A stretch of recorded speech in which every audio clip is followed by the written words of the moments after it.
কথাতেই আছে মাছে ভাতে বাঙালি। বাঙালিরা মাছ ছাড়া কিন্তু ভাবতেই পারে না, কিন্তু মাছের গন্ধ কজন ভাবতে পারে? এটা কেউ ভাবতে পারে না। যেমন মাছ ছাড়া কোনো বাঙালি ভাবতে পারে না, তেমনি মাছের গন্ধও কোনো বাঙালি নিতে পারে না। যাই বলো, মাছের এমন একটা বিশ্রী গন্ধ, আষ্টে গন্ধ, এই গন্ধটা কিন্তু কেউ নিতে পছন্দ করে না। কিন্তু মাছ ছাড়া কেউ ভাত খেতে পারে না, মাছ সবাই ভালোবাসে।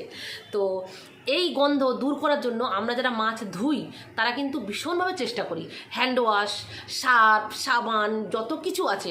অনেকে বলে সর্ষের তেল দেওয়াও মাছের গন্ধ চলে যাবে, কিন্তু যায় না, একটু হলেও থেকে যায়।